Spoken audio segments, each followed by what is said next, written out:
तवैव पदारविन्दम्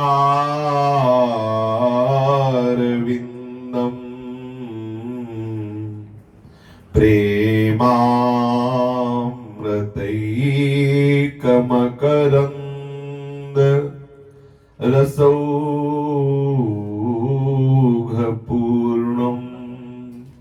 हृद्यर्पितं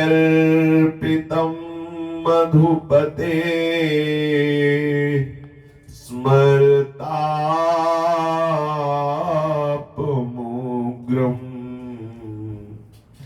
निर्वापयत्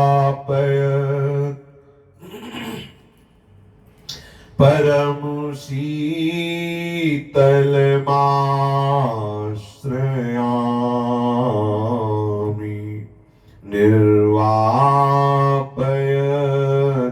परम शीतलमाश्रयामि।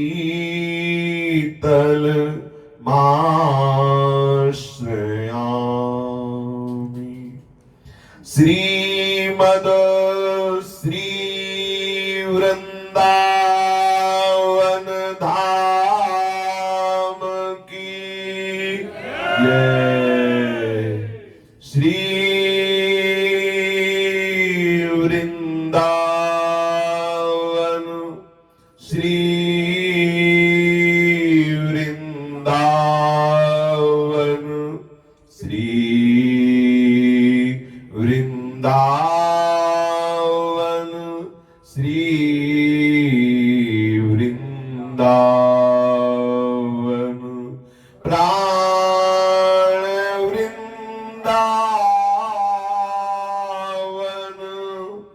जीवन वृंदावन सर्वस्व वृंदावन श्री वृंदावन। श्री राधा वल्लभ लाल की जय।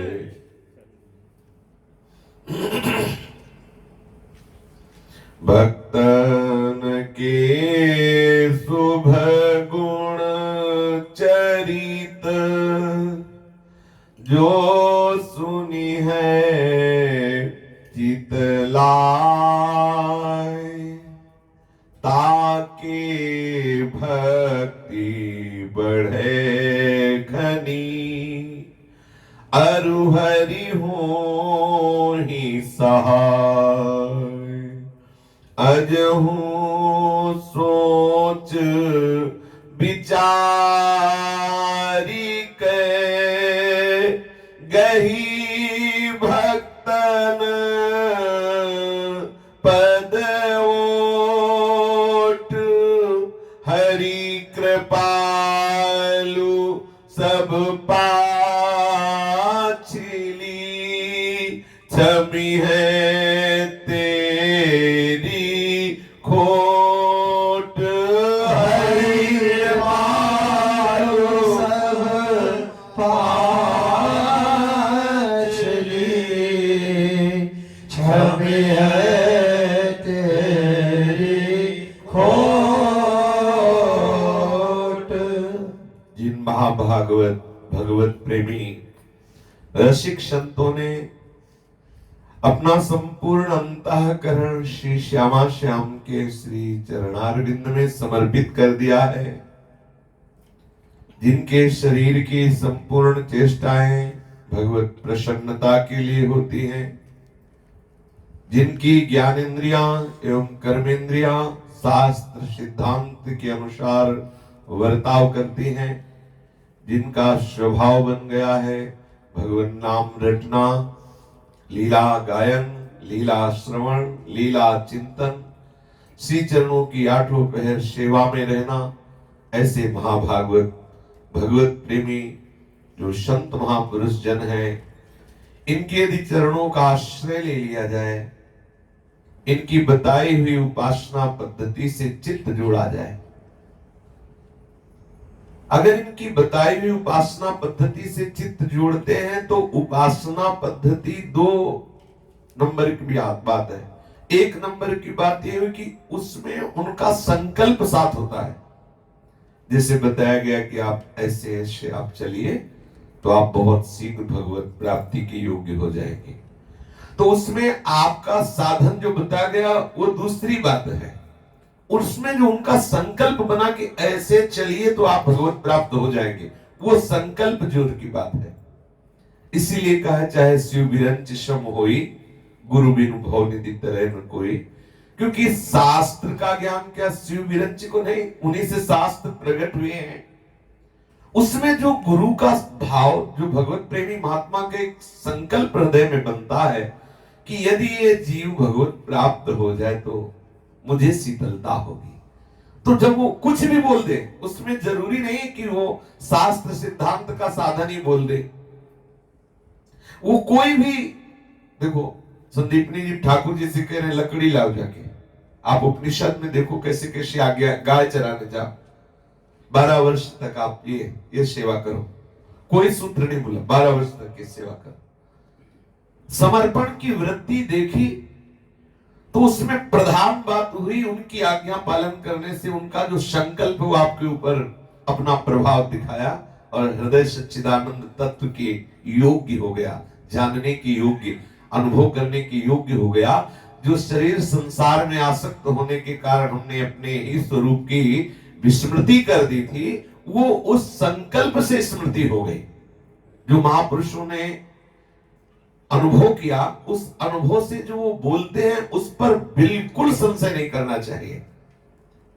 जैसा वो आज्ञा करे हमें बिल्कुल वैसे ही चल देना चाहिए, तो बहुत शीघ्र हम प्रभु के समीप पहुंच जाएंगे। तो ऐसे भगवत प्रेमी महात्माओं के द्वारा बताई हुई उपासना पद्धति से हो सकता है वो उपासना पद्धति प्रश्न खड़ा कर दे आपके हृदय में। आप उनके चित्त में पहले पहुंचने की चेष्टा करें। वो किस भाव दशा में है, कौन सी भावधारा में वो इसे स्वीकार नहीं करते।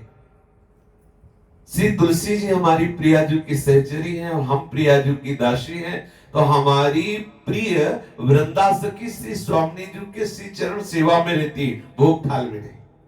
तो क्या जो महापुरुष कहते हैं वेद तुलसी हरि एक न माने और भोग लगाते हो, गलत है क्या? नहीं, वो उनकी भावधारा है। निश्चित उनकी भावधारा में यदि भोग में तुलसी न डाला जाए तो गोविंद नहीं पाते, ऐसा ही है।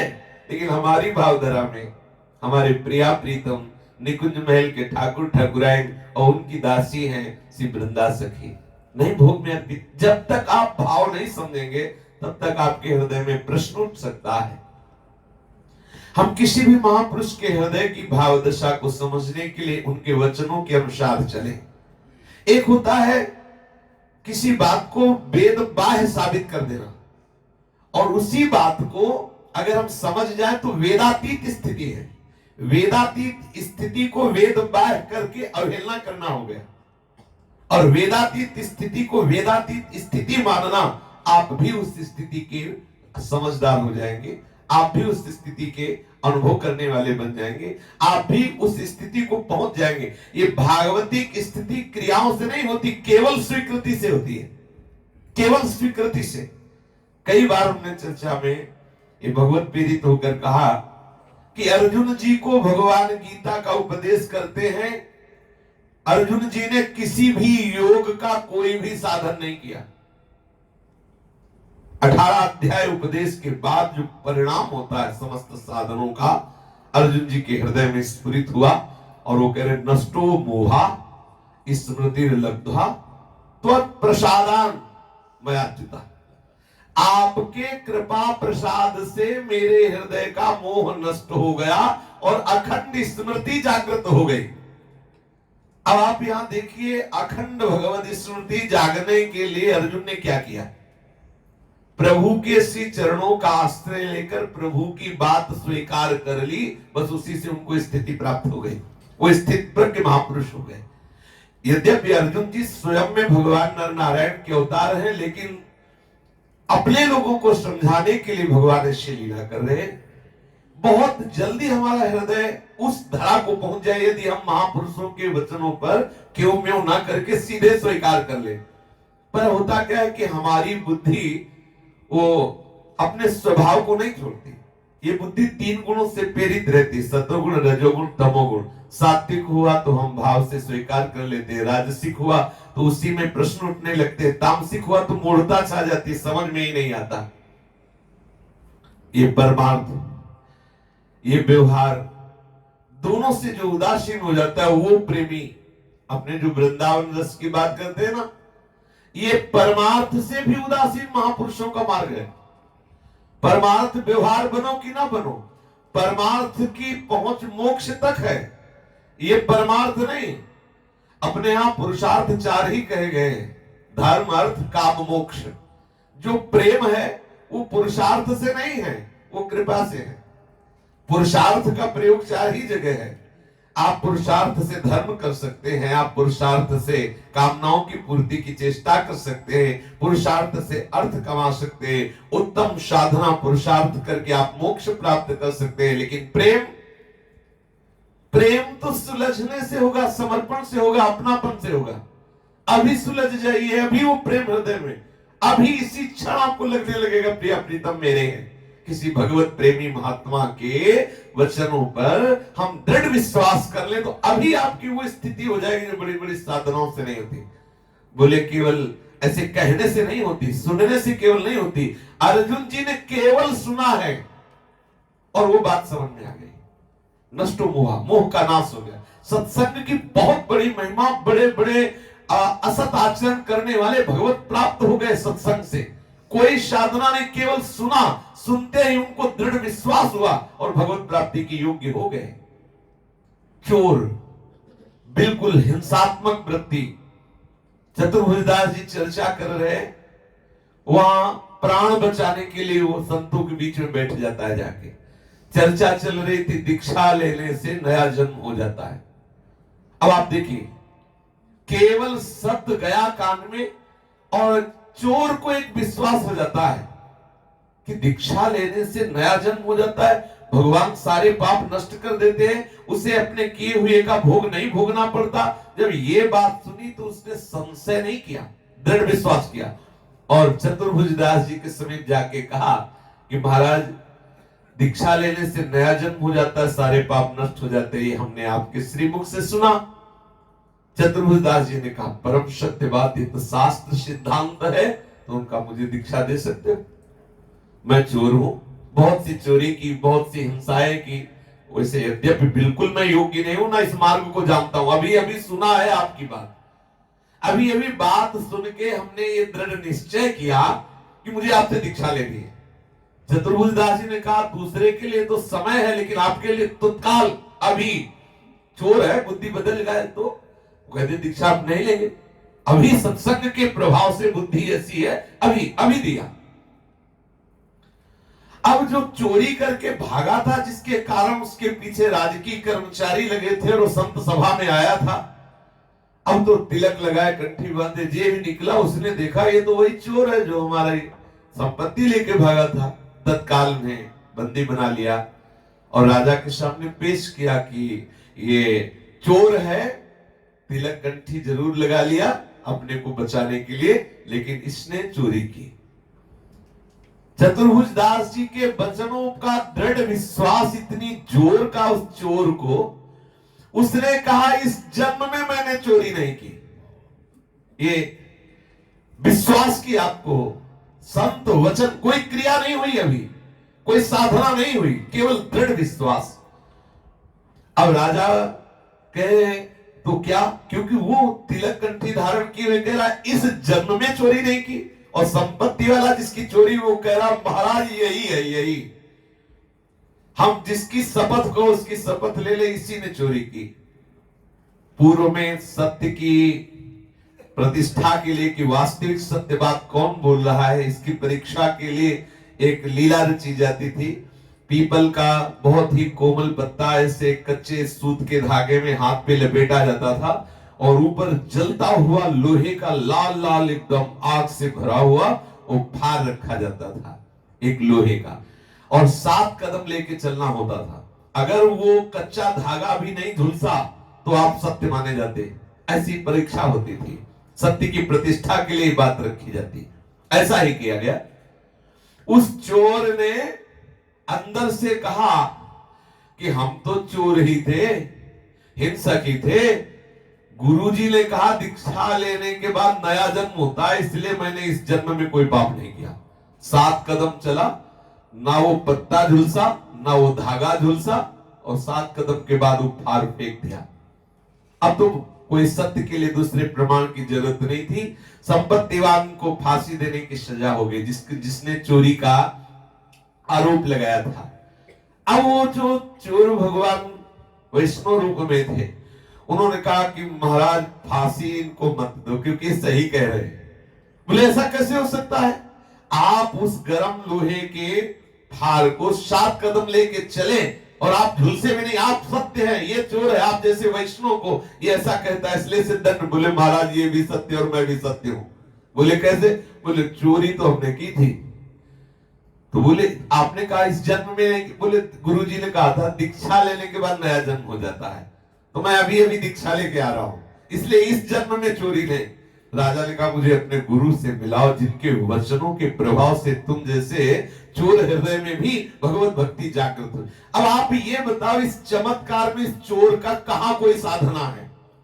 केवल उसकी संत वचन पर निष्ठा है। कहीं भी हो, वचनम करिष्ये तव में सकल सिद्धि का हेतु है। बिना संशय की श्रद्धा विश्वास से यदि हम भगवत प्राप्त महात्माओं के शास्त्र के ये वचन स्वीकार कर लेते हैं, तो वो स्थिति प्रदान करते हैं। स्वीकृति जितनी जोर की होगी, उतने जोर की आपके हृदय की ऊंची स्थिति प्रकट हो जाएगी। सत्य कहते हैं क्रियाओं से स्थिति नहीं बनती, स्वीकृति से स्थिति बनती है। जब हमारे हृदय में स्वीकृति सुन के समझ के जैसे भी आ जाए, मैं प्रियालाल का हूं, अभी आनंद की अनुभूति होने लगे।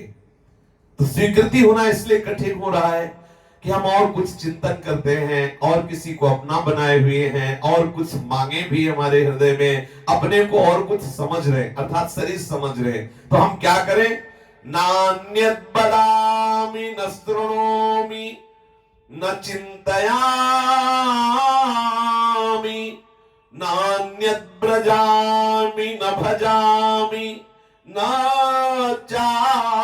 चाश्रयामि पश्यामि जागृति तथा स्वप्ने नान्यत श्रीराधिकारति विनोद वनम विनाहम। आहा, हम नियम ले, श्री वृंदावन में विराजमान श्यामा श्याम हरिजस प्रियाजस के शिवा नान्यत बदाम है। मैं नहीं कुछ बोलूंगा, नियम ले। देखो इसमें अभी आपके हृदय की स्थिति कितनी महामहिमा में हो जाती। नान्यत बदाम, श्रीपाद प्रबोधानंद जी कह रहे नान्यत बदाम, मैं नियम लेता हूं वृंदावन में विराजमान श्यामा श्याम हरि प्रिया के सिवा मैं अपने वचनों से और कुछ नहीं बोलूंगा। ग्राम्य कथा, लोक कथा, पर निंदा, पर चर्चा बिल्कुल नहीं बोलूंगा। आप ले लीजिए नियम। यदि भगवत प्राप्ति के मार्ग में आपने कदम बढ़ाया है, तो समस्त व्यवहार को और परमार्थ को, दोनों को भगवत स्वरूप मान करके आप अपने आप को समेटिए और नियम ले लीजिए कि अपनी वाणी से मैं श्री हरि प्रिया के जस के सिवा कुछ नहीं बोलूंगा। अगर हम व्यवहार और परमार्थ में कहीं द्वेषात्मक वृत्ति, कहीं रागात्मक वृत्ति, तो बहुत समय लंबा खिंच जाता है और अनुभव नहीं होता। सच्चा परमार्थ यह है कि परमार्थ और व्यवहार दो रह ही ना जाए। जिसे हम व्यवहार समझते हैं वो परमार्थ वस्तु ही है, दूसरी वस्तु नहीं। वासुदेव ही है, प्रभु ही है, श्री कृष्ण ही है, श्री राम ही है, श्यामा श्याम ही है। हम स्वीकृति करें। स्वीकृति सच्ची कहते हैं, स्वीकृति में बहुत चमत्कार है, बहुत चमत्कार। सब साधनाओं का फल स्वीकृति ही है। ये बहुत समय के बाद समझ में आया, बहुत समय के बाद।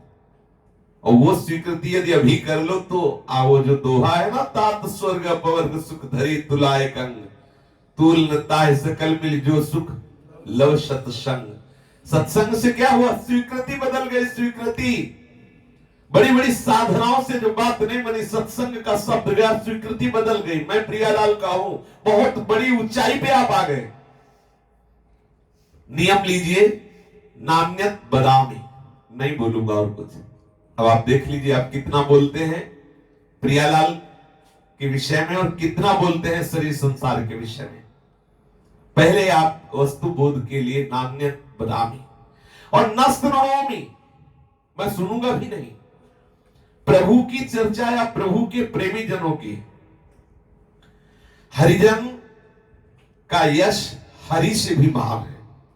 ऐसा बड़े बड़े भागवत महापुरुषों के श्रीमुख से सुना है कि एक जगह हरिनाम कीर्तन हो रहा हो, एक जगह भक्त नाम कीर्तन हो रहा हो, तो विशेष चमत्कार वहां प्रकट हो जाएगा ना भक्त नाम कीर्तन प्रकट हो। एक जगह हरि चर्चा हो रही है, एक जगह हरिदास चर्चा हो रही है, तो विशेष आसक्ति भगवत चरणारविंद की हरिदासों की चर्चा में प्रकट हो जाएगी। यदि आप भक्त चरित्र सुन रहे तो हरिचरित्र से भी अधिक आपको उसमें बल मिलेगा।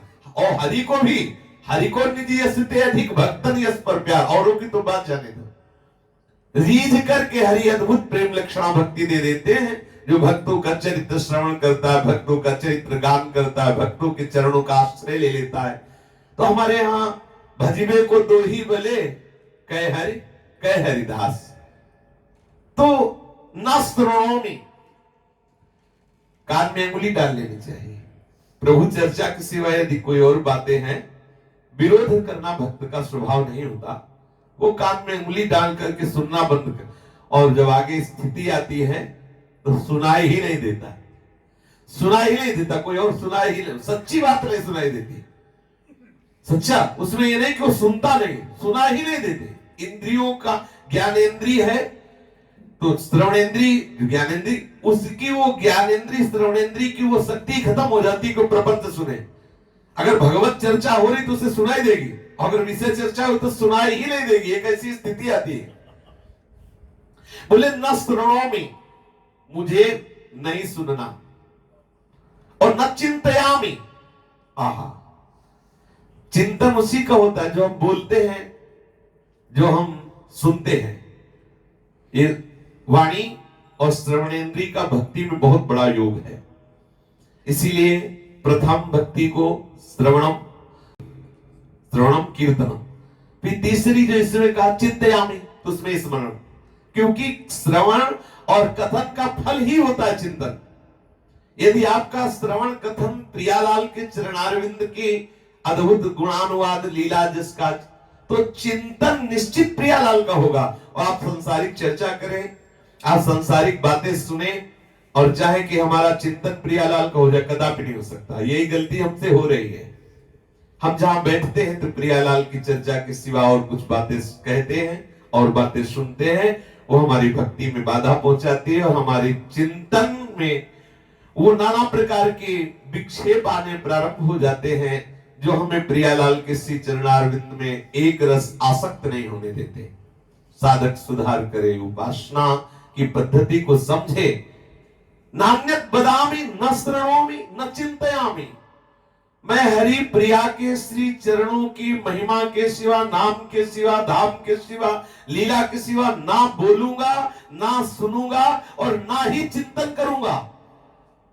चिंतन करना थोड़ा अपने बस का कम लगता है, भाई हो रहा है चिंतन, अज्ञान के कारण ऐसा लगता है। यदि हम वाकेंद्री और श्रवणेंद्री को संभाल ले तो चिंतन वही होगा जो हम कर रहे हैं। बार बार जो बोलते हैं, बार बार जो सुनते हैं, वही हमारे चिंतन में आता है। नान्यत प्रजामि, ऐसी जगह मैं नहीं जाऊंगा जहां प्रिया प्रीतम की बात नहीं हो रही, जहां प्रिया प्रीतम के प्रेमी जन नहीं है, ऐसी जगह नहीं जाऊंगा। हमने पूर्व के गुरुजन महापुरुषों को देखा है, उस गांव का पानी नहीं पीते थे जिसमें वैष्णव ना हो। पता लगाते थे कि इस गांव में वैष्णव जन है कि नहीं। बोले ना इसमें तो कोई दीक्षित है ही नहीं, कोई वैष्णव है नहीं, तो बोले आगे के गांव में पानी पी लेंगे, किसी नदी में पी लेंगे, जंगल के किसी कुएं में पी लेंगे, हम उस नगर में प्रवेश नहीं करेंगे जिसमें वैष्णव नहीं। आप समझो भक्ति की कितनी अनन्यता, कि अगर वैष्णव नहीं तो हम उस कुएं का जल नहीं पिएंगे, वो वैष्णव नहीं है तो हम उस नगर से भोजन नहीं लेंगे, ऐसी अनन्यता। तो नान्यत ब्रजामि, मैं वहां नहीं जाऊंगा जहां हमारे प्रिया प्रीतम के प्रेमी जन नहीं, जहां हमारे प्रिया प्रीतम की लीला नहीं, जहां हमारे प्रिया प्रीतम का जस नहीं गाया जाता, हमें प्रिया प्रीतम के चिंतन करने वाले जहां नहीं, ऐसी जगह मुझे नहीं जाना। ये नियम ले ले। हमें वही जाना है जहां हमारे इष्ट का जस गान करने वाले हैं, जहां हमारे इष्ट की लीला है, जहां हमारे इष्ट के प्रेमी जन। आप देखिए इस नियम को धारण करके आपके हृदय में कैसी भक्ति जागृत होती।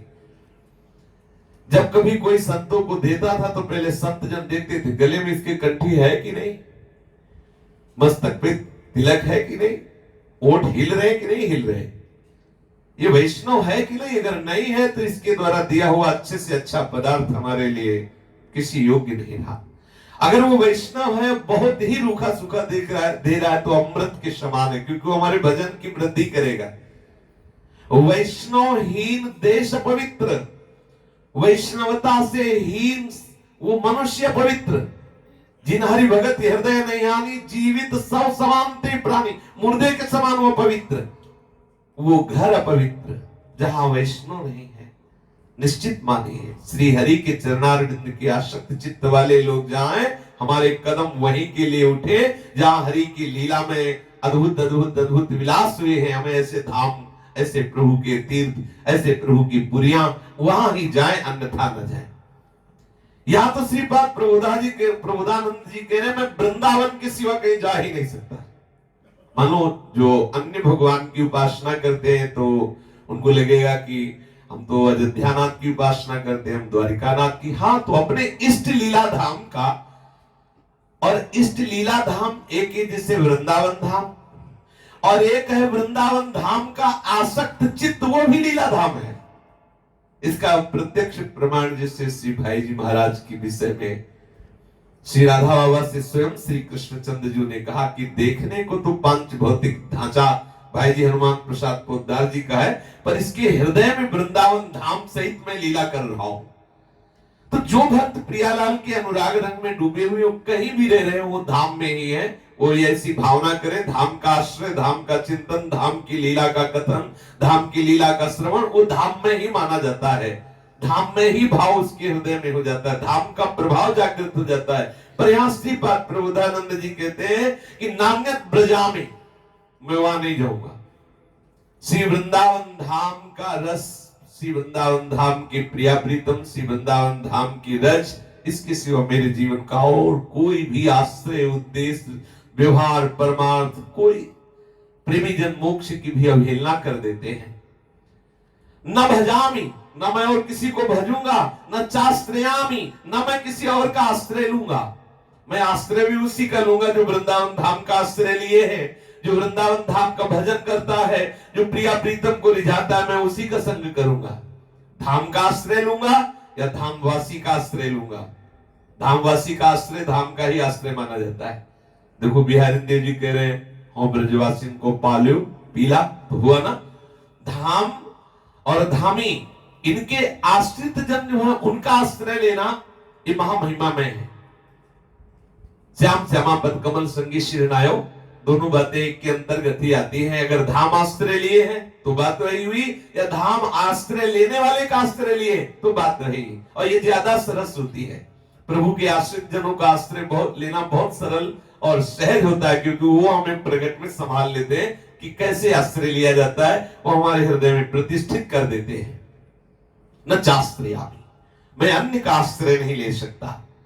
ये होना चाहिए, चाहे जैसी परिस्थिति आवे, हमें अपने प्रीतम के सिवा अन्य आश्रय नहीं लेना चाहिए। यहां ज्ञान काम नहीं करेगा कि उनके सिवा कोई और है ही नहीं, ये बहुत पीछे छूट जाता है। ये तो समझाने के लिए रोज चर्चा में आ जाता है। बकाया प्रेम की दशा में ये शांत रस है और ये बहुत पीछे छूट जाता है। अनन्यता जब बढ़ती है तो केवल केवल प्रीतम की प्रियता होती है। अगर दूसरा कोई नाम, दूसरा कोई रूप, दूसरी कोई बात है तो उसे रुचेगी नहीं, चाहे उन्हीं के प्रीतम की क्यों ना हो। ऐसा है। जिसे गोस्वामी तुलसीदास जी जब अपने रस की अनन्यता में, तो ठाकुर जी सामने वंशी वाले हैं तो कहते हैं रूप रंग वही है, हम तत्व से भी वही हो, इसमें कोई भेद नहीं है, लेकिन धनुष धारण करो तभी हम साष्टांग दंडवत करें। जबकि वही जानते हैं कि जड़ चेतन जग जीव जत सकल राम, वहां ज्ञान काम नहीं करता है। प्रीता का विषय न चाश्रयामि। अपने इष्ट धाम आश्रित जनों के सिवा अन्य किसी का आश्रय न ले। और पश्यामि जागृति तथा स्वप्ने भी नान्यत, बहुत जोर की बात है। मैं जागृत में भी और स्वप्न में भी किसी और को नहीं देखूंगा। जागृत में तो बात समझ में आ गई कि भाई हमें और कुछ दिखाई दे तो आंख मूंद लूंगा, लेकिन स्वप्न में अपनी सत्ता नहीं, अपना बल नहीं काम करता। स्वप्न में अपना बल थोड़ी काम करता है। स्वप्न में तो जो संस्कारवती बुद्धि है वही मन को लेकर के अपना रचना रचती रहती है। उस समय हमारा कोई शासन नहीं होता स्वप्न में। लेकिन ये निश्चित समझिए, यदि आपने और कुछ बोलना बंद कर दिया, सुनना बंद कर दिया, चिंतन बंद कर दिया, अन्य जगह जाना बंद कर दिया, अन्य का भजन बंद कर दिया, अन्य का आश्रय, तो आप समझो अन्य आश्रय छोड़ते ही, अनन्य भाव आते ही आपके जागृत स्वप्न सुषुप्ति स्फुरत में राधा पदाब्ज छटा। चाहे आप जागते हो तो लाडली के गोरे चरणारविंद की ठसक, और चाहे आप सोते हो वृंदावन ऐसा पकड़ लेता है, पूछो मत। क्योंकि जागृत में जो हम निष्ठा बना लेते हैं वो हमारे स्वप्न में भी निष्ठा हो जाती है। देखो, जागने में हर समय रखते हैं राधा कृष्ण श्री पूज्य पाद रघुनाथ दास जी गोस्वामी, तो सोवत हु रसना रटे राधा कृष्ण सुनाम। तो कह रहे पश्यामि जागृति तथा स्वप्ने भी नान्यत श्री राधिका रति विनोद वनम विराहम। मैं जागृत में भी और स्वप्न में भी वृंदावन धाम, वृंदावन की अद्भुत वीथियों में विनोद करने वाले श्री प्रियालाल, इनके सिवा ना देखूंगा, ना सुनूंगा, ना चिंतन करूंगा, ना इनके सिवा कहीं जाऊंगा, ना इनके सिवा किसी और का भजन करूंगा, ना इनके सिवा किसी और का आश्रय लूंगा। जागृत की क्या, स्वप्न में भी किसी और का आश्रय नहीं हो गई। यह है महामहिमामयी पूर्ण स्थिति। ऐसी पूर्ण स्थिति प्राप्त करने के लिए एकमात्र हमें आश्रय की आवश्यकता है। भगवत प्रेमी महात्माओं का आश्रय बहुत शीघ्र स्थिति प्रदान कर देता है। संतों का संग, निजिक धर्मिन संग, एक शब्द है एक, निजिक नित निज, इन शब्दों के प्रयोग पर ध्यान दीजिए। हमारा नित्य संग हो और निज संग हो, किनका, जो प्रिया प्रीतम के हैं। एक धर्मिन संग, केवल प्रेम धर्म से होगा, अन्य का नहीं। तो हमारे क्या होगा, हृदय में अभंग प्रेम का प्रादुर्भाव हो जाएगा। जिसके हृदय में प्रेम का प्रकाश होता है, ये स्थिति अपने आप आ जाती है। उसे कुछ और सुनना, कुछ बोलना, कुछ चिंतन करना, कहीं और जाना, किसी और का भजन, कोई अन्य आश्रय, सब छूट जाता है। सुने न काहू की कही काहे ना अपनी बात, नारायण व रूप में मगन रहे दिन रात। ऐसे महाभागवत महाप्रेमी श्री प्रातः स्मरणीय नरसिंह मेहता जी का पावन जश, पूज्य श्री राधा बाबा के पावन चरित्र के कृपा प्रसाद से कथन श्रवण करने का सौभाग्य मिला। पूर्व में चर्चा हुई कि नरसिंह मेहता जी को जब उनकी भैया भाभी ने पत्नी और पुत्र पुत्री से घर से निकाल दिया, एक पैसे नहीं, एक लोटा नहीं, एक अन्न का दाना नहीं, अर्थात कोई पात्र नहीं, कोई भोजन नहीं, बिल्कुल जैसे थे वैसे निकाल दिया। पत्नी को दो बेटे थे। नरसिंह मेहता जी अभी अभी भगवत कृपा प्राप्त करके आ रहे हैं। ठाकुर जी का मोर मुकुट, ठाकुर जी के द्वारा दी हुई ठाकुर जी स्वरूप प्रतिमा, ठाकुर जी का पीतांबर, श्री जी के द्वारा दी हुई सुंदर माला और ललिता जी के द्वारा दी हुई करताल, ऐसे महापुरुष की अवहेलना की गई, निकाल दिया घर से। लोग समझते हैं भगवान के भक्त भिखारी होते हैं। अरे प्रभु के जन है, उनकी मौज है, वो जैसे रखे। जिस दिन नजर घूम गई तो कुबेर भी नौकर नजर आएगा उनके सामने। अब आप देखो, सुदामा जी के सामने कुबेर कुछ है क्या? जिसके श्री कृष्ण चरण धो रहे, कभी कुबेर के चरण धोए श्री कृष्ण ने? आप विचार करो, कभी द्वारिकाधीश के महल की देहरी को चतुर्मुख ब्रह्मा रोज माथा ऐसे रगड़ के, जैसे बिहारी जी की देहरी को ब्रजवासी जन, ऐसे रोज ब्रह्मा और शंकर द्वारिकाधीश की देहरी, वो द्वारिकाधीश रुक्मिणी जी के पलंग पर विराजमान करके सुदामा जी के चरण पखारते। कौन इनके सौभाग्य की महिमा, जो भगवद आश्रित जन है। श्री नरसिंह मेहता जी को ठाकुर जी ने जब देखा कि घर से निकाल दिया गया, तो अक्रूर जी को भेजा। रातों रात अक्रूर जी ने बहुत सुंदर व्यवस्था कर दी। साधुओं के वास की व्यवस्था, साधुओं के भोजन की व्यवस्था, ठाकुर जी के मंदिर की व्यवस्था, अतिथि और सब व्यवस्था। 3 वर्ष लगातार खूब भोजन पाए तो भी कमी नहीं होगी, और 5000 स्वर्ण मुद्राएं दी, और कहा ठाकुर जी ने कहा है कि जब कभी जो आवश्यकता हो तो आज्ञा कर दे। ऐसा नरसिंह मेहता जी श्री ठाकुर जी के द्वारा की हुई व्यवस्था में आए, सुंदर भोग बना।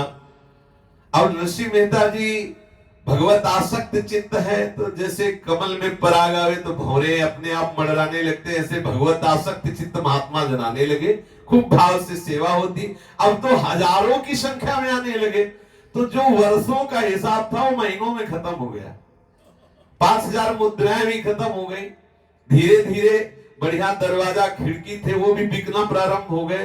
घर खाली, 1 रुपया की भी कोई वस्तु नहीं रह गई जिससे बेचकर संत सेवा हो। ऐसी स्थिति नरसिंह मेहता जी की आ गई। ऐसा होता है। ऐसा क्यों होता है?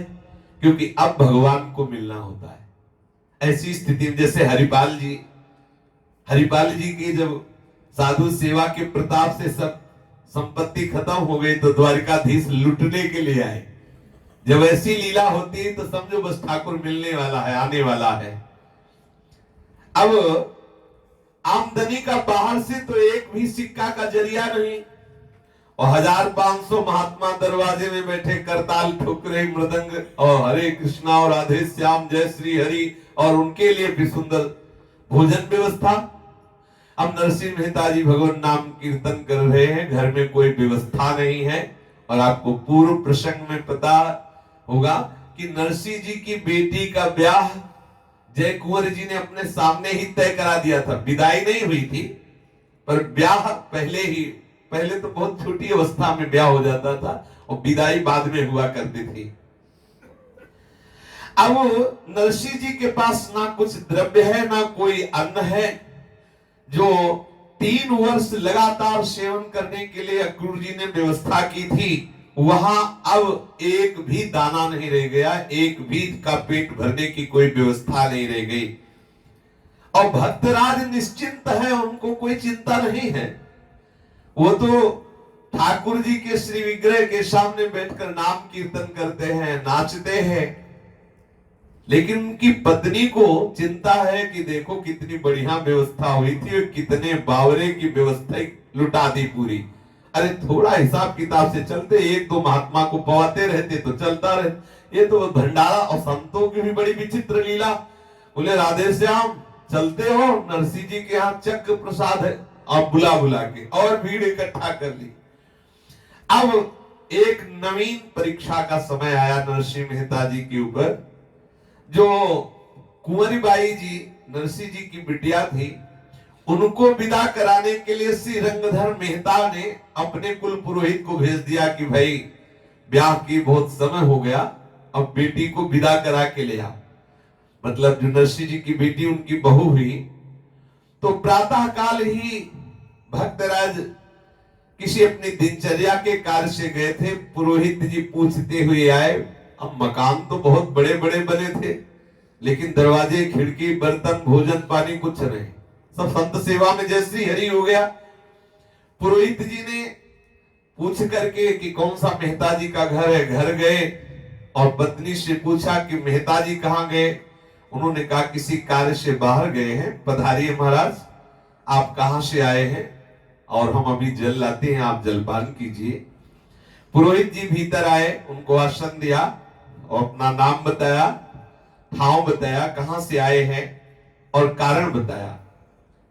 नरसिंह जी की जो पत्नी माणिक बाई, उन्होंने आदर सत्कार करके जब ये सुना कि पुत्री की विदाई कराने के लिए आए हैं, तो उनके होश उड़ गए कि यहां तो कुछ है ही नहीं, और पहली बार पुत्री जाएगी तो कुछ ना कुछ दहेज, कपड़ा लत्ता है, वस्तु धन आदि होना चाहिए। नरसिंह जी तो रात दिन कीर्तन में लगे रहते हैं और व्यवस्था कुछ है नहीं।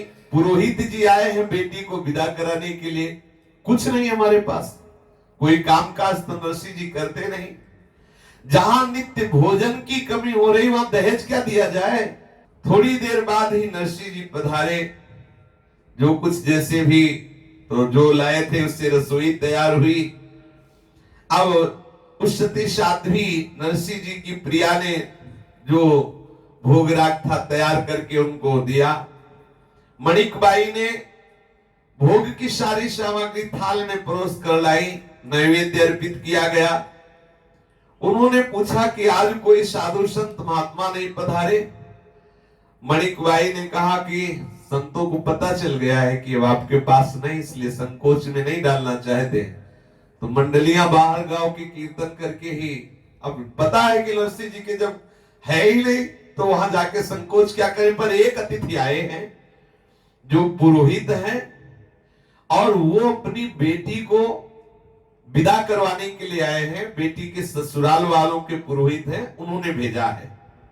कुंवर बाई को ये विदा कराने आए हैं, रंग मेहता के पुरोहित हैं। ये बात सुनते ही नरसिंह जी को लगा कि व्यवस्था तो कुछ है नहीं और विदा किया जाएगा। अरे कम से कम 100 रुपया होते तो लड़की के हाथ में रख देते, एक जोड़ी नए कपड़ा होते तो कम विदाई करनी है। भक्तराज की पत्नी बहुत चिंतित हो गई। नरसिंह मेहता जी समझा रहे कि देखो वैष्णव को चिंता नहीं करनी चाहिए। नरसिंह मेहता जी अपनी पत्नी को समझा रहे हैं कि वैष्णव जनने विषय थी तलवुम हलवुम माहोथी मन रे। वैष्णव जनने विषय थी तलवुम हलवुम माहोती मन रे। इंद्री कोई अपवाद करे नहीं, तेने कहिए वैष्णव जन रे। इंद्री कोई अपवाद करे नहीं, देखो तेने कहिए वैष्णव जन रे। कृष्ण कृष्ण कहे ताम कंठज सुके, तो ये नामू के निज नाम रे। कृष्ण कृष्ण कहे ताम कंठज सुके, तो ये नामू के निज नाम रे। श्वासो श्वासे समरे श्री हरि, मन ना व्यापे काम रे। श्वासो श्वासे समरे, मन ना व्यापे काम रे। वैष्णव जनने विषय थी तलवुम हलवुम माहोथी मन रे। वैष्णव जनने विषय थी तलवुम हलवुम माहोती मन रे। अंतर्वृत्ति, बहुत सुंदर, अंतर्वृत्ति अखंड राखे हरि सु धरे। कृष्ण नु ध्यान रे। अंतर्वृत्ति अखंड राखे हरि सो धरे। कृष्ण नु ध्यान रे ब्रजवासिनी लीला उपासे, बीजुम सुने नहीं कान रे। ब्रजवासिनी लीला उपासे, बीजुम सुने नहीं कान रे। वैष्णव जनने विषय थी तलवुम हलवुम माहोथी मन रे। वैष्णव जनने विषय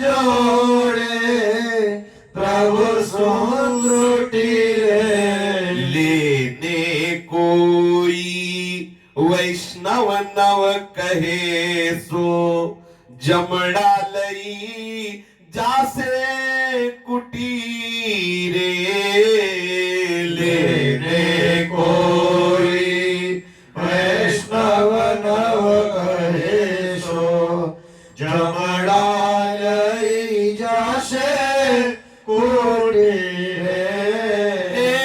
कृष्ण बिना कोई अन्य न देखे जेनी व्रति छे कृष्णाकार रे। बिना कोई अन्य न देखे जेनी वृत्ति छे कृष्णाकार रे। वैष्णव कहावे ने विषय न जावे तेने बार बार धिकार रे। वैष्णव कहावे विषय न जावे तेरे बार बार धिक्कार रे। वैष्णव जन ने विषय थी तलवुम हलवुम माहो थी मन रे। वैष्णव जन ने विषय तलवो हलवो माहो थी मन रे। वैष्णव ने तो वल्लभ लाग से कुडिया ने काग से काचू रे। वैष्णव ने तो वल्लभ लाग से कुड़िया ने काग से काचू रे। नरसैया चा स्वामी ने लंपट नहीं गमे शोभ से साचू रे। नरसैया चा स्वामी ने लंपट नहीं गमे शोभ से साचो रे। वैष्णवजन वही है जो कभी विषय की आशा अपने प्रीतम से न करे। बहुत ध्यान देने योग्य है। परम प्रेम में डूबे हुए श्री नरसिंह मेहता जी, ऐसी परिस्थिति है, बेटी को विदा कराने पुरोहित जी आए हैं। 1 रुपया नहीं है, एक नवीन वस्त्र भी नहीं, सही माने में पुरोहित जी का आदर करने के लिए भोजन भी नहीं। ठाकुर जी के सामने करताल लेकर नृत्य करते हैं, गान करते हैं और अपनी पत्नी को समझा रहे हैं। वैष्णवजन भी विराजमान है कि वैष्णव वही है जो विषयों की आस अपने इष्ट से ना करे। जोई जोई प्यारो करे सोई मोहि भावे। मेरे प्रीतम की जैसी इच्छा वो जैसे रखना चाहते हैं उसी में मुझे सुख है। अगर हमारी इच्छा है कि मुझे ये चाहिए, मेरी ऐसी व्यवस्था होनी चाहिए, तो अभी प्यार नहीं है। आपने प्रभु को प्रीतम नहीं माना, विषय को प्रीतम माना है। प्रभु को तो केवल आपने जो अपना माना है वो विषय सेवन के लिए, कि विषय व्यवस्था बड़े हैं, इनसे हम अपनापन करते हैं, इनको अपना मानते हैं, जिससे विषय व्यवस्था हो रही है, अच्छी अच्छी हमारी जो चाहत है वो पूरी हो रही, अच्छा है। अधर्म से, नाना प्रकार के कुमार्गामी चित्त से ये बहुत महिमा में उदार चित्त वाले माने जाएंगे, लेकिन प्रेमी की श्रेणी में नहीं कहे जाएंगे। यहां प्रेमी वैष्णव की बात कह रहे हैं कि वैष्णव का मन कभी विषयों में ललचाता नहीं है। और ठाकुर से कभी ये नहीं कहता कि हमें ये विषय दे दो। जाही न चाही कबहू कछु तुम सन सहज सने। सहज अपनापन प्रभु से, प्रभु भगवान है ये हमें दे देंगे, इस भाव से प्रेम नहीं। मेरे प्राण प्रीतम है, कोई चाह नहीं। ये बहुत ऊंची बात है। भगवत प्रेम घबराए ना कि हमारी तो ऐसी स्थिति नहीं है, जब जितनी स्थिति दी है तो इस स्थिति से वो आगे भी बढ़ाएंगे, घबराने की जरूरत नहीं। पर लक्ष्य यही है, वैष्णव उसे ही कहते हैं जो प्रभु से कभी विषय की चाह न करे, सदैव मन निर्विषय रखे, अपने आराध्य देव के किए हुए विधान पर प्रसन्न रहे। बड़ी बात है, बड़ी बात। जोई जोई प्यारो करे सोई मोहि भावे, ये बात आ गई तो बहुत बड़ी बात आ गई। और दूसरी बात, इंद्री कोई अपवाद करे नहीं, तेने कहिए वैष्णव जन रे। इंद्रियों से कोई भी शास्त्र विरुद्ध, गुरु के विरुद्ध, संत के विरुद्ध, जो संत गुरुदेव शास्त्र सब एक ही है। शास्त्रों में क्या है, भगवान की वाणी, संतों की वाणी है, गुरुमुख वाणी है। हम कभी इनके विरुद्ध आचरण इंद्रियों से ना करें। जिसकी इंद्रियां शास्त्र विरुद्ध आचरण नहीं करती, प्रातः काल सत्संग में प्रारंभ में यही से प्रारंभ होता है कि जिनकी ज्ञानेंद्रियां और कर्मेंद्रियां शास्त्र सिद्धांत के अनुसार बर्ताव करती हैं, सिद्ध संतों का स्वभाव हो जाता है, शास्त्रीय सिद्धांत के अनुसार स्वाभाविक चेष्टाएं होती, और साधक आदर्श मानकर अपने जीवन में उन आचरणों को उतारता है जिसे शास्त्र विधान करता है। शास्त्र के प्रतिकूल, श्री कृष्ण के प्रतिकूल, गुरु के प्रतिकूल कभी उसके द्वारा चेष्टाएं नहीं होती। जिभ्या से कृष्ण कृष्ण कहताम, कंठजु सूके तो ये ना मुंह के निज नाम रे। कृष्ण कृष्ण कहते अगर हमारा गला सूख जाए, कंठ दुखने लगे, हमारा गला सूख रहा है, ऐसा लग रहा थोड़ी देर तो रुक जाए, कई घंटे हो गए कृष्ण कृष्ण कहते, बोले प्राण भी निकल जाए तो हम नहीं छोड़ेंगे। ऐसा वो वैष्णव कृष्ण कृष्ण कहते गला सूख जाए, प्राण निकलने लगे तो भी हम नहीं छोड़ेंगे कृष्ण नाम। श्वास श्वास में हम हरि स्मरण बसा ले, श्वासों श्वासे समरे श्री हरि। बहुत बड़ी बात है, कह रहे मन न व्यापे काम रे। ये जो कामनाएं हमारे हृदय को ग्रसित किए हैं, जो कामनाएं बार बार आती हैं, ये हमें अशांत करती हैं। बिन संतोष न काम न शाही, अछत काम सुख सपने नहीं। जैसे हमारे पास अगर पारसमणि हो जाए तो हम छोटे छोटे धन के लिए, संपत्ति के लिए, स्वर्ण टुकड़ों के लिए ललचाना बंद कर देंगे। लगेगा हमारे पास पारसमणि, हम चाहे तो पहाड़ जैसे लोहे को भी सोना बना दे। यदि हरिनाम रूपी पारसमणि है तो आप लौकिक संपत्ति के लिए ललचा नहीं सकते। लौकिक संपत्ति की लालच वृत्ति को ही काम कहते हैं। चाहे इस शरीर भी तो लौकिक ही है, शरीरों के प्रति आसक्ति, शरीर भोगों के प्रति आसक्ति, ये सब काम के अंतर्गत ही आती है। प्रत्येक इंद्री में काम छुपा होता है, कोई एक इंद्री का विषय नहीं काम, समस्त इंद्रियों का विषय, वृत्तियों में काम छुपा रहता है। क्या करे, बोले श्वासो श्वासे समरे श्री हरि, तो मन ना व्यापे काम रे। यदि श्वास श्वास में श्री हरि का सुमिरन करोगे तो काम की सामर्थ्य नहीं कि आपके मन को अधीन कर सके। आहा, निष्काम होने के लिए प्रतिपल आप हरिनाम जपे, आपके हृदय में इतना बल आएगा कि आप काम विजयी हो जाएंगे। अंतर वृत्ति अखंड राखे, हरिसुम धरे कृष्ण नुम ध्यान रे। अंदर ही अंदर श्री कृष्ण चिंतन करता रहे, एक एक वृत्ति मुरारी पादार्पित चित्त वृत्ति, अखंड रूप से हरि में अंतर वृत्ति रखता हुआ श्री कृष्ण के श्री चरणों का ध्यान करे। और बड़ी रसमयी लीलाएं हैं। ब्रजवासिनी लीला उपासे बीजुम सुने नहीं कान रे।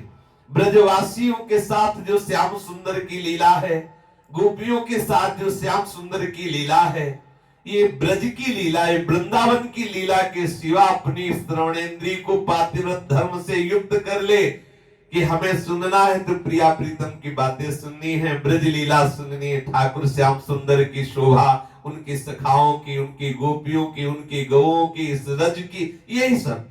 हमें प्रपंच की लीला या और कोई भगवती ईश्वरी की लीला नहीं श्रवण करनी। ब्रजवासिनी लीला उपासे बीजुम सुने नहीं कान रे। दूसरी बात अपनी कान से न सुने। जगसु तोड़े ने जोड़े प्रभुसुम, जगसुम जोड़े प्रभुसुम त्रुटि रे। आहा, जो श्री नरसिंह मेहता जी के हृदय की बात है, वो ये कह रहे हैं कि दूसरी बात कानों से सुनता ही नहीं, जगत से मन हटाकर प्रभु से जोड़ देता है। जो जगत से जोड़ता है प्रभु से तोड़ता है वो अवैष्णव। जो जगत से तोड़ता है प्रभु से जोड़ता है उसे वैष्णव कहते हैं। नारद सिख जे सुनई नर नारी, अवश्य भवंता जी होए भिखारी। प्रभु के दरबार का भिखारी। और तेरे दरबार की निराली आली शान ये देखी, सखावत खुद तेरी गलियों में चक्कर काटते देखा। फैलाया हाथ जिसने तेरे दरबार में आकर, तुझे देते नहीं देखा मगर झोली भरी देखी। जो संत जन है, भगवत प्रेमी जन है, वैष्णव जन है, वो क्या करते हैं? बोले जगत से तोड़ देते हैं और ठाकुर से जोड़ देते हैं। और जो वैष्णव है वो ठाकुर से तोड़ देते हैं, जगत में जोड़ दे। आपका परम मंगल होगा यदि ऐसे जनों का त्याग कर दिया जाए जो प्रभु से तोड़े और जगत से जोड़े। और भले थोड़ी देर के लिए हमें कष्ट लग रहा है, लेकिन जो जगत से तोड़े और प्रभु से जोड़ ले उनको वैष्णव जन कहते हैं। नरसिंह मेहता जी कह रहे, जो जगत से तोड़ता है और प्रभु से जोड़ता है उसे वैष्णव जन कहते हैं। वैष्णव जन का संग साक्षात ठाकुर की प्राप्ति का हेतु है। और जो प्रभु से तोड़ता है, जगत से जोड़ता है, दोनों को यमराज डट के पीटते हैं। श्री नरसिंह मेहता जी कह रहे हैं कि जो जगसु तोड़े ने जोड़े प्रभुसुम, जगसुम जोड़े ने प्रभुसु त्रुटि रे, तो लेने कोई वैष्णव नो कहे सो जमड़ा लई जासे कुटी रे। जमराज डट के कूटते दोनों को।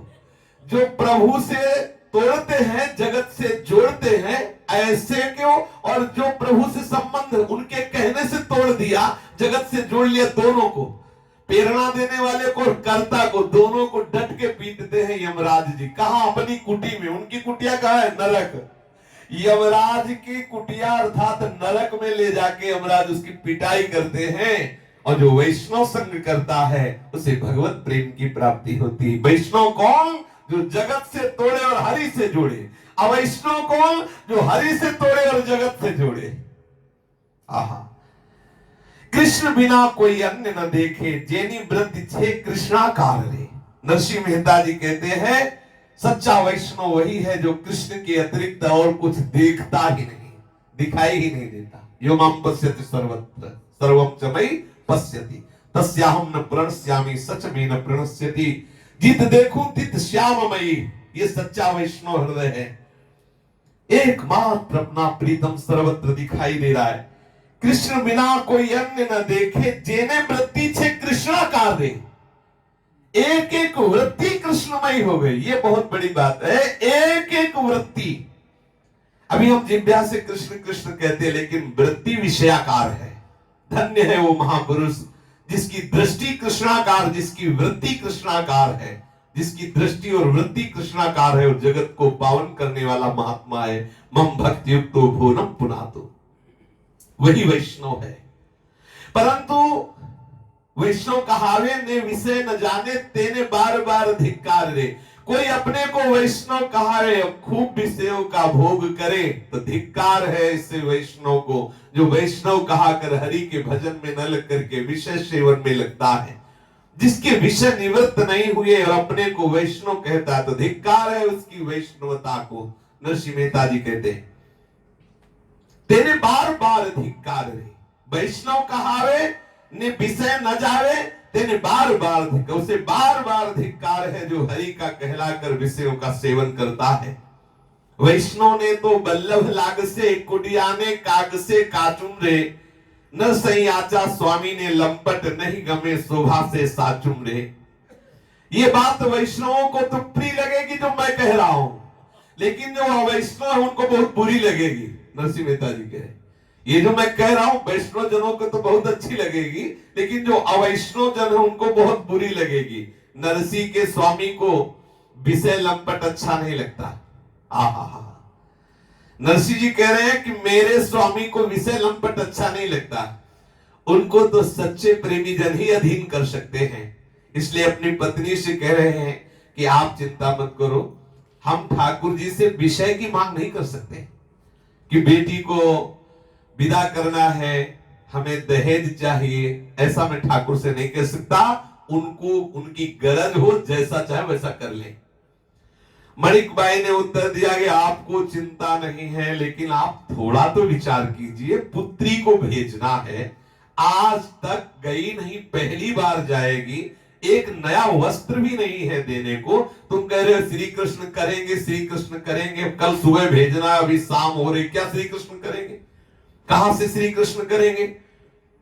हम तो देख रहे हैं ना कैसे व्यवस्था हो जाएगी। जिसका ठिकाना नहीं वो करेगा, गुस्सा में बोल रहे। ठिकाना का मतलब अब दिखाई दे कि वो आ रहा है तो हम विश्वास माने, उसका ठिकाना तो है नहीं, वो आके कर देगा। अरे ऐसे काहे को विश्वास में आप फंस रहे हो?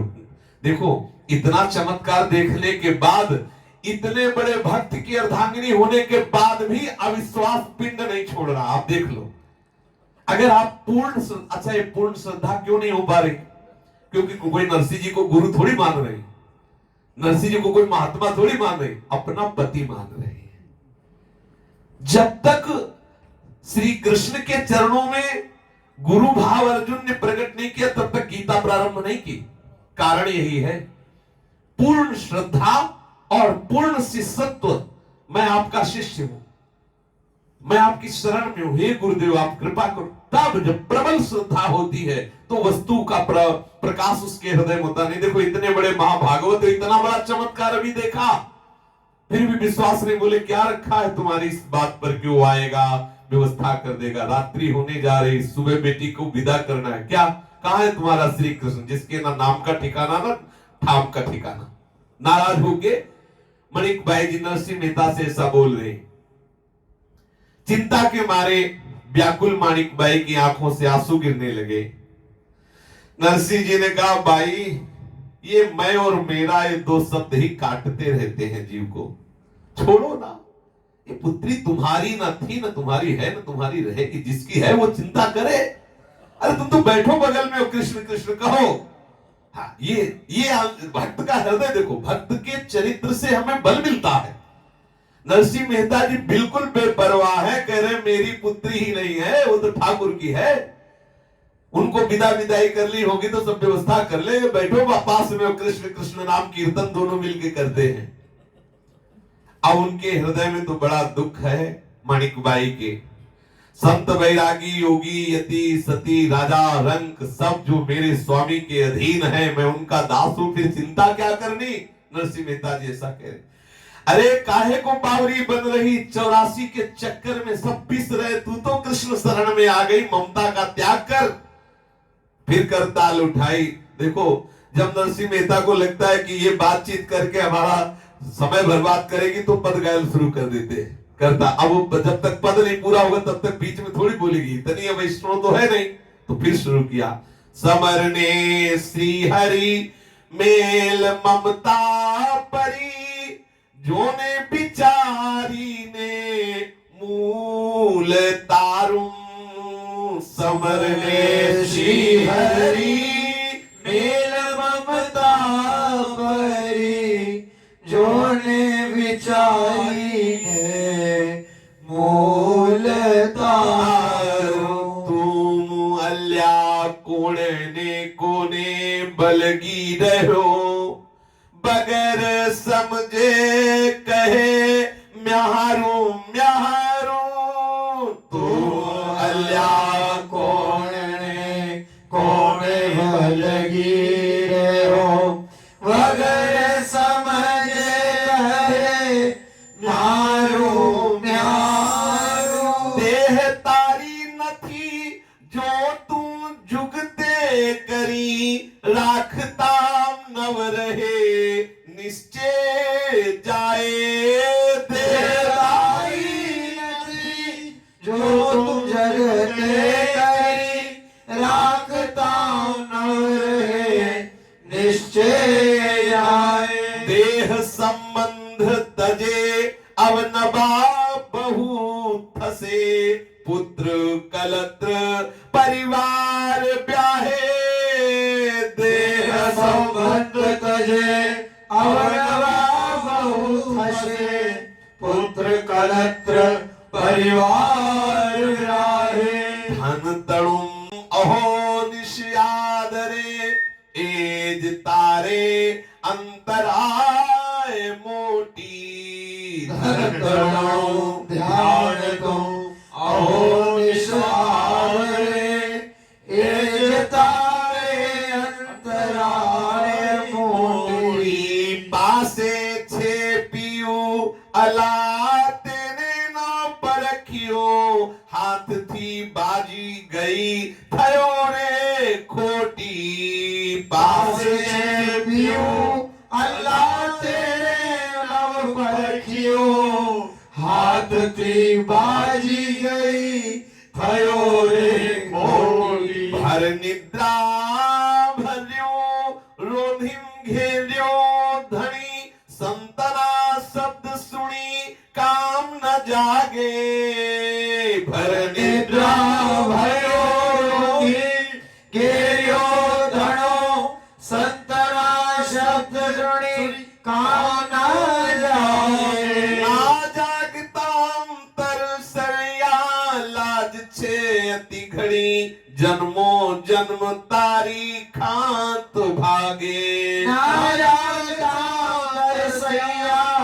लाज छे अति घड़ी, जन्मो जन्म तारी खात भागे। मन से ममता को दूर करो, मेरे प्राण प्यारे परमात्मा श्री कृष्ण का भजन करो। संसार में तेरा कोई नहीं है। कौन सी वस्तु तेरी, जब तेरा शरीर ही तेरे साथ नहीं जाएगा। विचार कर, तेरे साथ कौन है? अरे मूर्ख, तू श्री कृष्ण का है, विचार कर तेरा कौन है, तू कौन है, तू कहां से आया है, किससे तेरा संबंध है, क्या संबंध है। तू बिना समझे इनको अपना मानता चला जा रहा है और बत रहा है, बकता रहता है, ये मेरे, ये मेरे, ये मेरे, ये मैं, ये मेरा। समझ तू कौन है, किसका है, कहां से आया है, तेरा क्या संबंध है।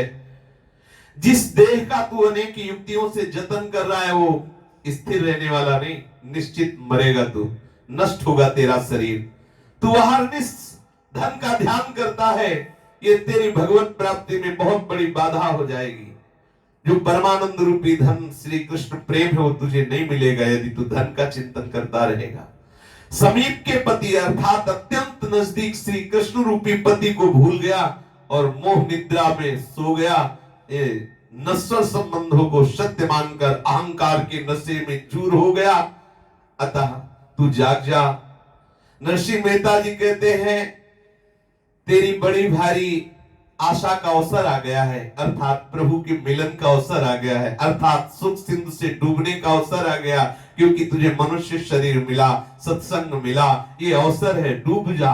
यदि ऐसे अवसर पे भगवत प्राप्ति न कर पाए सो परत दुख पावई, सिर धुनि धुनि पछताए, काल ही कर्मे ईश्वरे मिथ्या दोष लगाए। भक्तराज ये पद गान करके अपनी पत्नी को उपदेश कर रहे। थोड़ी देर के लिए मणिकबाई निश्चिंत हो गए, लेकिन फिर याद आया कि इनके पद से क्या होगा, हमें तो वस्त्र आभूषण धन संपत्ति फल मिठाई ये सब चाहिए, बेटी को विदा करना है। मेहता जी पुरोहित के साथ भोजन के लिए बैठे, जो कुछ रूखा सूखा था अर्पित किया। भोजन करते करते पुरोहित जी ने वार्तालाप शुरू किया। मेहता जी, श्री रंगधर मेहता ने मुझे कुंवरबाई को लाने के लिए भेजा है, मैं कुल पुरोहित हूं, कल यहां से विदा हूं, आप कृपा करके कल हमें ठीक से विदा कर दीजिए, अर्थात जो आपकी पद्धति उसके अनुसार, अर्थात दहेज के सहित। अब नरसिंह मेहता जी ने कहा महाराज इतनी जल्दी क्या बात है, अभी तो एक वस्त्र भी तैयार नहीं हुआ, 2-4 दिन रुकिए फिर आप चले जाना। मणिकबाई ने कहा हाँ हाँ पुरोहित जी महाराज इतनी जल्दी क्या है, 2-4 दिन तो आप आए हो, ठहरो ना। वो सोच रहे 2-4 दिन में कुछ न कुछ तो व्यवस्था हो जाएगी।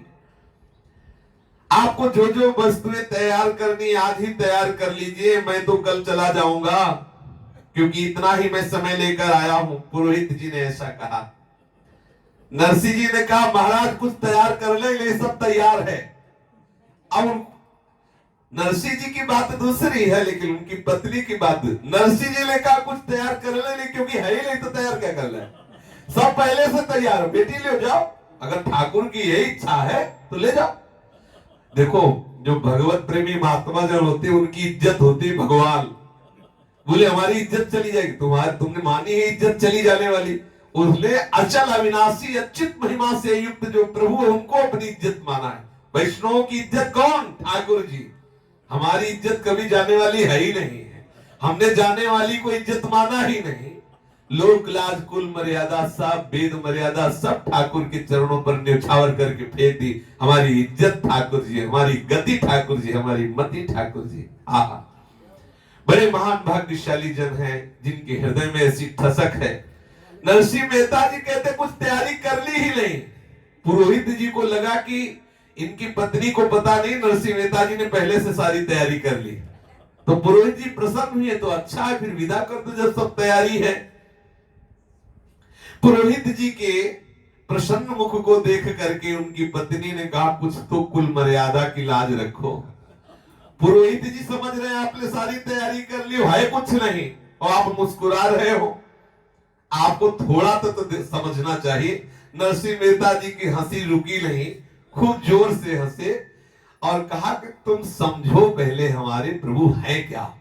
अरे पलक झपकते नवीन सृष्टि रच देते हैं और तुम्हारी बुद्धि के लिए दहेज उनके लिए कौन सी बड़ी बात। उनको देना होगा, गरज होगा तो कर जाएंगे, तू चिंता क्यों करती। देखो ये विश्वास, ये दृढ़ता, ये बेपरवाही, ये निश्चिंतता, यही शरणागति का लक्षण है। अगर ये है तो आप शरणागत हैं। आश्चर्य के साथ मेहता जी की पत्नी ने कहा, नरसिंह मेहता जी की मेहता जी आप कहना क्या चाहते हैं, करना क्या चाहते हैं, मेरी तो कुछ समझ में नहीं आ रही। वस्तु है नहीं, आप कह रहे प्रभु सब कर देंगे, कब कर देंगे। पुरोहित जी लिवा जाने के लिए बैठे। पुरोहित जी महाराज जो लिवाने के लिए आए हैं, नरसिंह मेहता जी की पत्नी ने कहा महाराज इनकी बातों में मत आइए, आप 2-4 दिन तो रुकी जाइए, आप हमारी प्रार्थना मान लें, मैं एक बार अपने मन की व्यवस्था अपनी बेटी के लिए कर लूं, फिर घबराइए नहीं। नरसिंह मेहता जी ने कहा जिनकी मंद मुस्कान से माया का प्रादुर्भाव होता है, अघटन घटना पटीसी उस माया के द्वारा कुछ भी होना संभव नहीं है। पत्नी और पुरोहित से कहा आप निश्चिंत रहिए, समय पर सब कुछ ठीक हो जाता है। ठाकुर जी के भरोसे, भक्त का सबसे बड़ा बल भरोसा होता है, वो कभी छोड़ नहीं सकता, अंतिम प्राण तक, प्राण निकलने को तो भी नहीं छोड़ेगा। यही है भक्ति। नरसिंह मेहता जी पूर्ण मुस्कुरा रहे, कोई चिंता नहीं, पूर्ण विश्वास स्वर में कहा कि आप चिंता क्या करते हैं, भगवान की बहुत प्रबल योग माया है, एक क्षण में सब कुछ कर सकती है। भक्तराज की ऐसी विचित्र बात भला पुरोहित जी को कैसे समझ में आती, पर वो कर भी क्या सकते थे। आखिर नरसिंह जी उनके प्रिय जजमान श्री रंगधर मेहता के संबंधी थे, कड़ा बोल नहीं सकते थे। पुरोहित जी चुप रहे। 2-3 दिन जैसे तैसे व्यतीत हुआ, उनको कोई पूरी हलवा खीर तो खाने को मिला, लेकिन क्योंकि नरसिंह जी के यहाँ कुछ रह नहीं गया था। पर वो किसी भी तरह की हमारा जजमान जिसके यहाँ से आए हैं वो नाराज ना हो, इसलिए 2-3 दिन यहाँ समय काटा। पर वो देख रहे हैं कि नरसिंह जी की करताल में कोई अंतर नहीं पड़ रहा। ठाकुर जी के सामने नाचना और कीर्तन करना और व्यवस्था कुछ है नहीं। 3 दिन हुए, नजदीक जाके कहा नरसिंह जी से कि मेहता जी आपके घर में रहते हुए हमें 3-4 दिन हो गए, आप हमें घर से बाहर निकलते तो दिखाई देते नहीं, तो व्यवस्था कब करेंगे आप। ठाकुर जी के सामने आपकी करताल बजती रहती, कीर्तन होता रहता है। देखो मैं हाथ जोड़ के कहता हूं मैं अधिक दिन नहीं ठहर सकता और वापस हमें जाना पड़ेगा, आप दहेज का प्रबंध कर दीजिए, मैं कुंवर बाई को लेकर विदा हो जाऊं। मणिक बाई नरसिंह जी की पत्नी ने कहा पुरोहित जी ठीक कह रहे हैं, मेहता जी आप बाद में खूब करताल बजा लेना, कुछ तो व्यवस्था कर दो, ये खूब भजन करते रहना, पुत्री की विदाई के लिए कहीं से कुछ व्यवस्था कर दो। अच्छा तो तुम्हारी ऐसी ही इच्छा है तो मैं आज अपने नाथ से कहता हूं कि व्यवस्था कर दो। ये देखो भक्त के हृदय की बात। जैसे सुदामा जी से बहुत हट किया उनकी पत्नी ने तो कहा अच्छा ठीक है फिर हम जाते हैं श्री कृष्ण के पास, मेरी इच्छा नहीं है लेकिन आप बहुत विवश कर रहे हो। तो नरसिंह जी ने कहा तो अच्छा मैं अपने नाथ से फिर कहता हूं।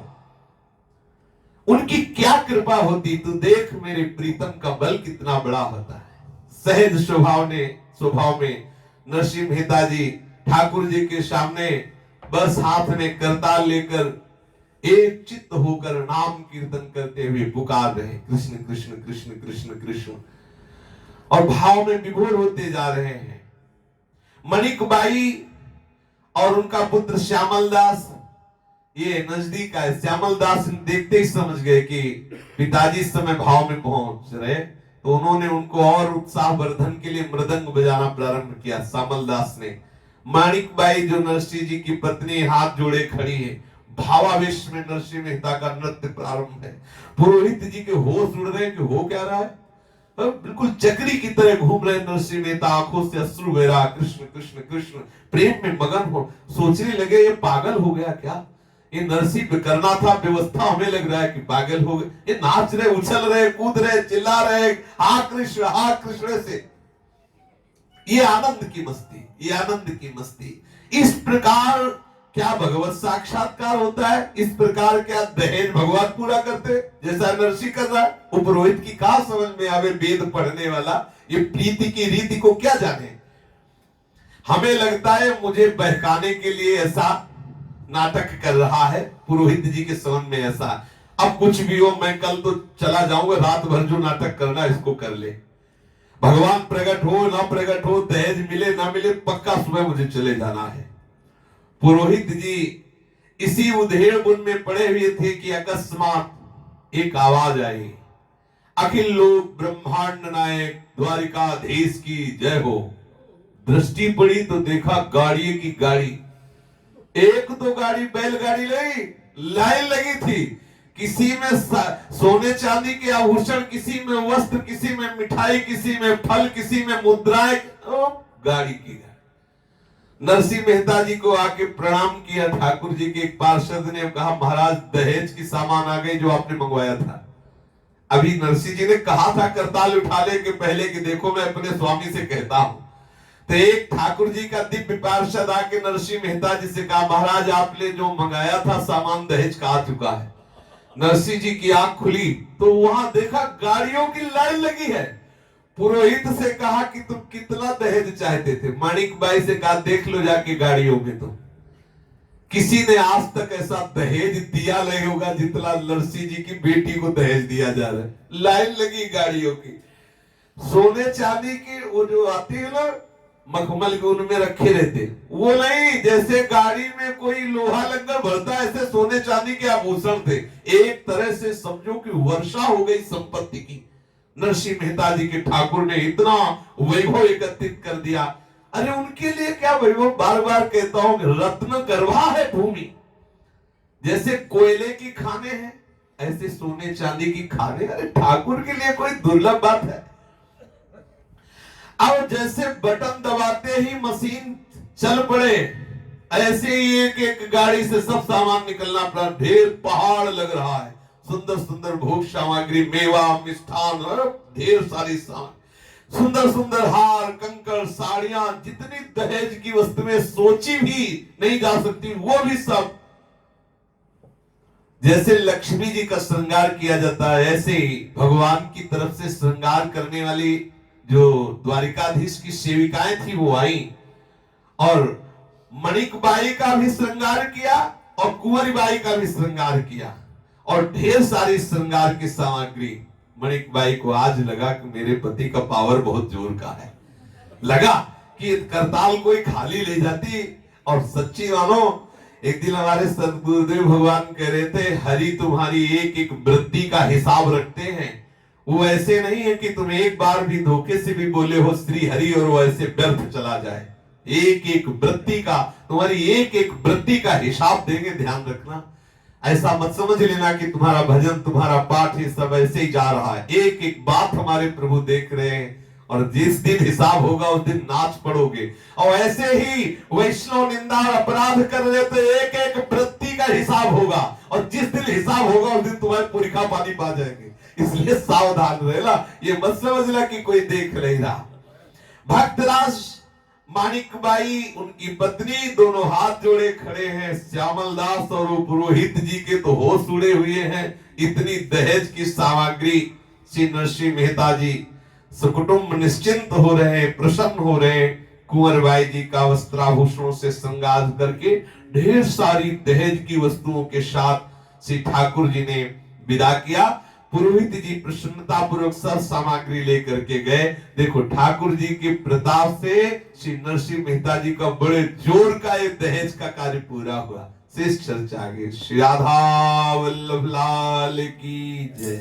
जय जय श्यामा जय जय श्याम जय जय श्री वृंदावन धाम। जय जय श्यामा जय जय श्याम जय जय श्री वृंदावन धाम। पावन राधे तेरा नाम। पावन राधे तेरा नाम।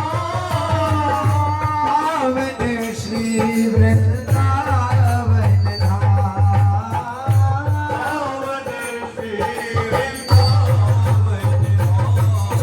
जय जय श्याम जय जय श्री वृंदावन धाम। जय जय श्याम जय जय श्याम जय जय श्री वृंदावन धाम। मेरी श्यामा मेरा श्याम। मेरी श्यामा मेरा श्याम। मेरी श्यामा तेरा श्याम।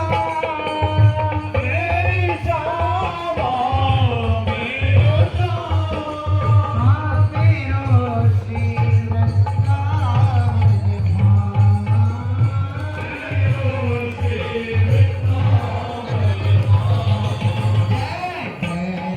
श्याम। मेरा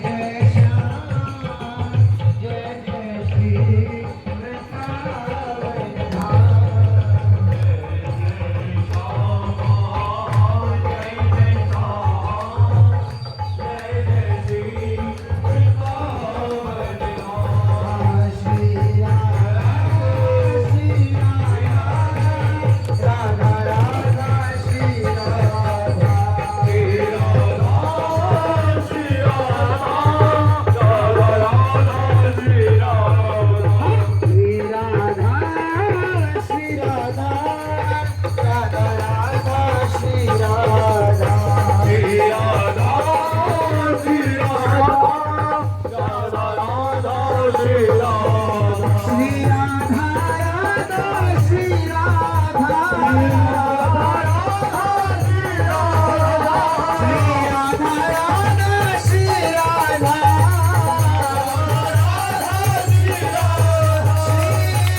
महाप्रभु श्री हरिवंश चंद्र जी महाराज की श्री सेवक जी महाराज की समस्त सहचरी वृंद की श्री वृंदावन धाम की जय, असरानी की जय, हरिभक्तन की जय, भगवान की जय। जय जय श्री राधे जय